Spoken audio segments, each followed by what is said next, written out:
I'm telling you right now, man. I think this is the cheat code that I implemented to lose weight.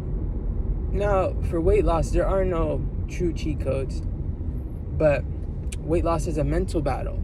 So what I did was satiate the mental, right? And I did that by pretty much not only being aware of what I'm doing down to the T, and maybe it's just some OCD thing or something that I'm fixated on. Maybe I really just care about, maybe I'm so insecure that I care about what I'm doing even if no one's looking, maybe. You never know. When I pay attention to what I'm doing in detail, it turned me into somebody that created a rhythm.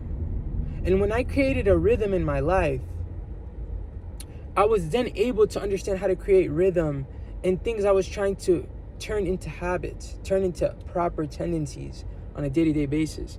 So what I learned is okay, a lot of us have advantages we're unaware of. You've heard this before. But I realized, I feel like I was always someone in my life where I was like, I don't have any strengths. You feel me? Yeah, I'm funny, but anyone can really be funny. Anyone can be daring and be that person out of everyone around them that isn't afraid to express themselves, even if it looks kind of, unorthodox or seems unorthodox. But when I learned that one of my strengths is actually doing things in a perfectionist way and creating a rhythm, right? That's when I realized, wow, maybe I can implement this into my weight loss, is what I was thinking. So I began doing that. And I did it by appreciating every step I took. And it went from treadmill, like for instance, when I'm ripping the treadmill. When I'm ripping the treadmill, I stopped thinking, wow, I'm so fat. I'm unable to do this. This is physically draining. This is a physically demanding situation that I'm being put through currently, right? Instead of thinking that way, I was like, you know what? I'm going to put it at a speed that I can tolerate. And I'm going to try to make it all about endurance and duration and really getting a sweat in, really making that potassium, that sodium chloride flush right out of me.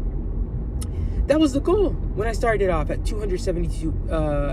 That was the goal when I started off at 272 pounds, right? And eventually, obviously you progress and you get better and you start exerting more energy and you start doing this and that, the other.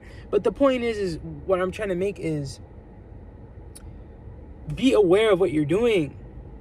Appreciate that you're doing it too. Like, that's why I care about how I close doors. That's why I care about how I put on clothes. I care about how I walk. I care about how I talk. I care about what I say and how I say it. Not because I care about what you think. It's because I care about my energy. I care about how my rhythm is throughout the day. When I execute everything the way I want to. When there are little to no hiccups. That's where I create my rhythm. And then all other aspects of life fall into place. I'm in school. I handle my business in class so I can keep the rhythm going. And for you, it may be something else, For school, work, I go to work, I try to do my job correctly, even though I hate this job, right? But I go to work nonetheless. I dress to impress in terms of myself. I dress up, I wear a polo, I tuck it in, I wear a belt, I wear nice clean kicks. You know what I'm saying? But my point to you here is not to gas myself. I'm not trying to gas myself.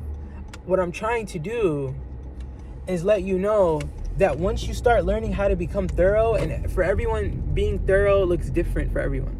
Once you get thorough, my boy, one of my best friends, he be saying that. He be saying, get thorough. You feel me? Anytime I show him something, progress pic, whatever I'm doing, he tells me, oh, get thorough then. You feel me? And that's what life's all about, is getting thorough. You know what I'm saying? Ripping progress. I'm going to always say this in every video. Life is very short, and you don't want to be that person that never got to experience life because he was out of shape and he wasn't physically appealing to the eyes.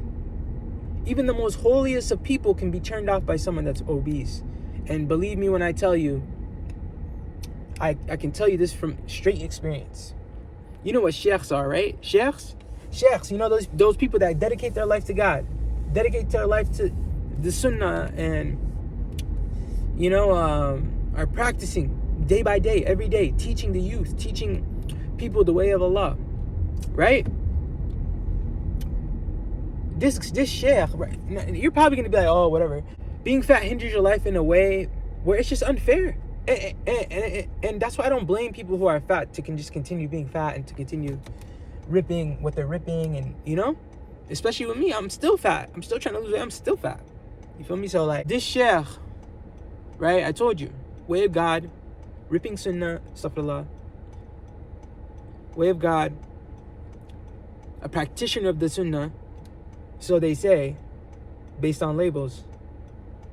This man looked at me, first time meeting me in his Quran class. He didn't say anything else but salam alaikum to every single person.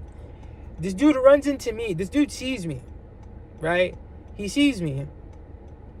And he looks at me. He doesn't even say salam alaikum. He says, why are you fat?